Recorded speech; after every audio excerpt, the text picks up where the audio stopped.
தமிழ் பேசும் அனைத்து நல்லுள்ளங்களுக்கும் இனிய மாலை வணக்கம். இப்போ இந்த வீடியோவில் நம்ம பார்க்க போகிறது என்ன அப்படின்னா, தாவேகா நிர்வாகிகள் கூட்டம் தஞ்சாவூரில் நடந்தது. ஓகே, அந்த தஞ்சாவூரில் நடக்கும்போது ஒரு பையன் விக்னேஷனுங்கிற ஒரு பையன் இறந்து போனார் இல்லையா, அதனுடைய ஒரு ஃபுல் டீட்டெயில் ஓகேவா இந்த வீடியோவில் நம்ம பார்க்க போகிறோம். வீடியோவை ஸ்கிப் பண்ணாமல் பாருங்கள். கடைசியில் ஒன்று சொல்கிறேன், அது உங்களுக்கு எப்படி எடுத்துப்பீங்கன்னு தெரியல. சரி வாங்க வீடியோக்குள்ளே போகலாம். ஓகேவா, விஜய் எங்கே போனாலுமே அவருக்குங்கிறது ஒரு கூட்டம் எப்போ பார்த்தாலும் வரும். அது எங்கே போனாலுமே சரி. ஓகேவா, இப்போ கூட தேர்தல் பிரச்சாரத்திற்கு பெரம்பூர் தொகுதியிலேருந்து தாவேகா தலைவர் விஜய் அவர்கள் வந்து பிரச்சாரத்தை வந்து ஸ்டார்ட் பண்ண போகிறதா நிறைய நியூஸஸ் கிடைச்சது. ஓகே, அதே போல் பெரம்பூரில் தான் அவர் வந்து நிற்க போகிறதாகவும் இருக்குது. அதோடைய ஷெடியூல் வந்து கொடுத்துருக்காங்க. ஒரு 5 இடம் 3000 பேர்களுக்கு மட்டுமே அனுமதி அப்படிங்கிற மாதிரி நிறைய போயிட்டுருக்கு. ஓகே, அது வந்து இவங்க வந்து கொடுத்துருக்காங்க. அவங்க என்ன காவல்துறை ஏதாவது நிபந்தனை வைக்கிறதுக்கான வாய்ப்பு இருந்தாலுமே கண்டிப்பாக அந்த பிரச்சார கூட்டம் கண்டிப்பாக ஏன்னா வச்சு தான் ஆகணும். ஏன்னா எலெக்ஷன் வந்துச்சு. ஓகேவா, அது அந்த நாளில் வந்து பார்த்தீங்க அப்படின்னா 28ஆம் தேதி பெரம்பூர், வில்லிவாக்கம், கொளத்தூர் இந்த மாதிரி ஒரு சில பகுதிகளில் அவர் வந்து பிரச்சாரம் வந்து பண்ண போகிறதா இருக்குது.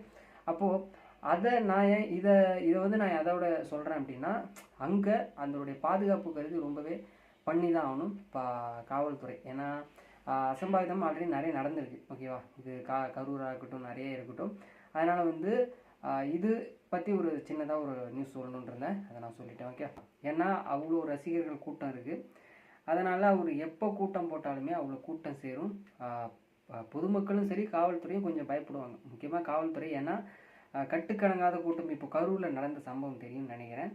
அப்போது 41 பேர் இறந்தாங்க. ஓகே, கூட்ட நெரிசலில் சிக்கி. அப்போ இதெல்லாம் நிறைய நடந்தது.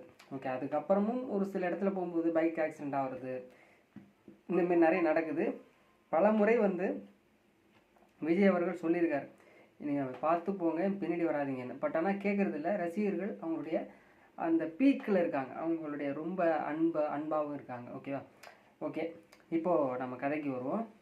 எப்பயுமே வந்து இப்போ ஒரு இடத்துல, இப்போது திருச்சியில் கூட்டம், அப்படி மதுரையில் கூட்டம், சேலத்தில் கூட்டம் அப்படின்னா, எங்கெல்லாம் வந்து அங்கே ஏர்போர்ட் இருக்கோ அங்கே இறங்கிட்டு, ஃப்ளைட்டில் போய்ட்டு இறங்கிட்டு அங்கேருந்து வந்து காரில் இல்லைன்னா அந்த பிரச்சார வாகனத்தில் வருவார். அப்போது எல்லாருமே வந்து பின்தொடர்ந்து வருவாங்க. ஓகே, அவர் நிறைய முறை சொல்லியிருக்காரு. ஏன்னா பார்த்தாகணும் அப்படிங்கிற ஒரு ஆர்வத்தில் எல்லாருமே வந்து பின்தொடர்ந்து வரும்பொழுது நிறைய நடக்கும். அந்த மாதிரி தான் இவரும் வந்து பின்தொடர்ந்து வந்திருக்காரு. விக்னேஷ் அப்படிங்கிறவர். ஓகேவா, அவர் இன்னொரு ஃப்ரெண்டு ஒருத்தர் இருந்தார். ஓகே, ஆரோன் அப்படிங்கிறவர். ஆரோன் இவங்க 2 பேரும் வராங்க. ஆரோனுக்கு ஒரு லைட்டாக எலும்பு மாதிரி தான். ஓகேவா, பட் ஆனால் இவருக்கு வந்து பின்தொடர்ந்து வரும்போது இவருக்கு நல்ல அடி, இவருக்கு வந்து ரொம்ப அடி, நல்ல ரொம்ப உயிர் போகிற அளவுக்கு அடி விழுந்திருக்கு. ஓகே, இவர் பின்தொடர்ந்து வரும்போது இது நடந்திருக்கு. அதுக்கப்புறம் இவரை கொண்டு ஹாஸ்பிட்டல் சேர்க்குறாங்க. ஓகே, கிட்டத்தட்ட 4ஆம் தேதி நினைக்கிறேன். 4ஆம் தேதி நடந்தது. இதெல்லாம் 4ஆம் தேதி நடந்தது. கிட்டத்தட்ட இப்போ எத்தனாம் தேதி? 26, 27 கிட்ட வந்துச்சு. ஓகே, இத்தனை நாள் வச்சுருக்கும்போது அவர் கோமாவுக்கு போயிட்டாங்கன்னாங்க. ஓகே, கோமாவுக்கு போயிட்டாங்க அப்படிங்கிற மாதிரி. இன்னொருத்தவர் ஆரோனுக்கு கை கால் மட்டும் கொஞ்சம் முடிவு மாதிரி சொன்னாங்க. ஓகே, இதில் அவங்க அப்பா வந்து ஒரு பால் வியாபாரி தான். அவர் ரொம்ப பார்த்தா அவருடைய ஃபேஸு ரொம்ப டல்லாக தான் இருக்குது. எல்லாருமே சரி, ரொம்ப கஷ்டப்படுற ஃபேமிலி தான். பட் ஆனால் அவங்க அப்பா வந்து சொல்கிறாரு, இதெல்லாம் நடந்துகிட்டு இருக்கும்போது இந்த மாதிரி நானும் நியூஸில் பார்த்தேன், ஒரு பையன் அடிபட்டிருக்கான் அப்படின்னு சொல்லிட்டு. பட் ஆனால் அது என் பையன் எனக்கு அப்புறம் தான் தெரியும். என்னால் வந்து ரொம்ப கஷ்டப்பட்டு தான் படிக்க வச்சேன். ஓகேவா, இப்போ இந்த பையனுக்கு ஆப்ரேஷன் பண்ணுறதுக்கு 2 லட்ச ரூபா பணம் கேட்டிருக்காங்க.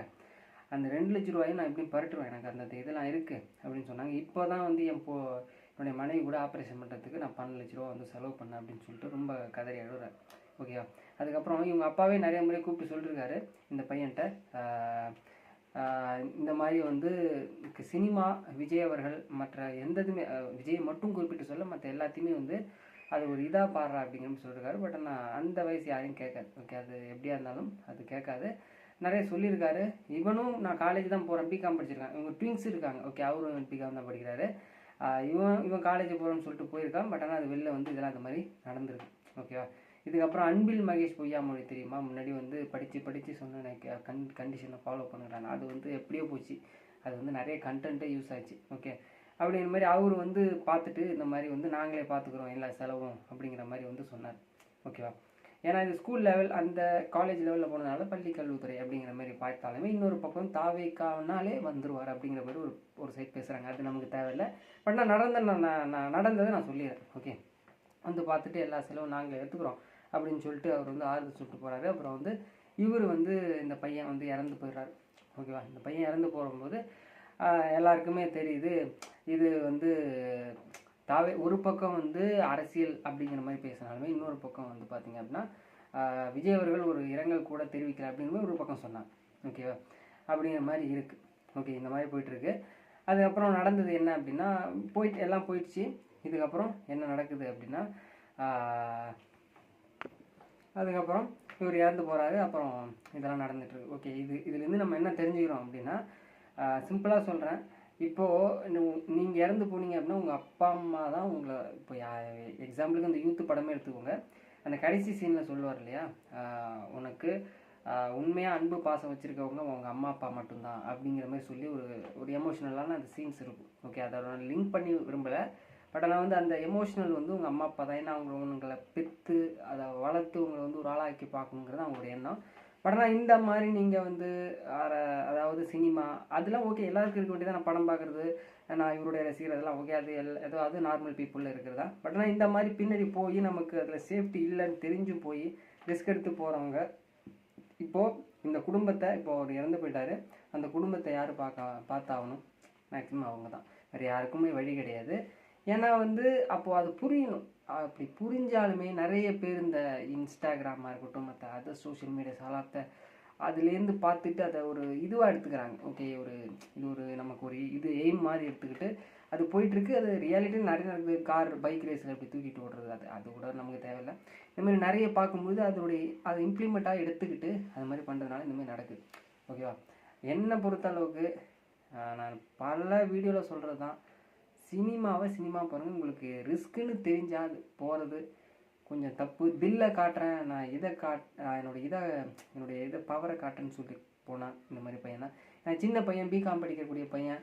இப்போது அவனுக்கு எவ்வளவோ இது இருந்திருக்கும். பட் ஆனால் வந்து நான் வந்து விஜய் மற்ற யாரையுமே சொல்ல வரல. அந்த ஒரு இதை புரிஞ்சுக்கிட்டு நல்லா இருக்கணும் அப்படிங்கிறதான் என்னுடைய தாட்டு. ஓகே, இது வந்து நான் போடணும் அப்படிங்கிறதுக்காக சொல்லலை.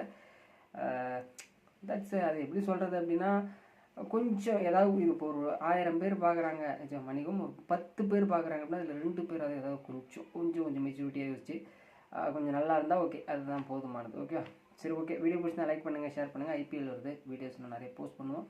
தேங்க்ஸ் ஃபார் வாட்சிங். வீடியோக்கு லைக் பண்ணுங்கள், சப்போர்ட் பண்ணுங்கள்.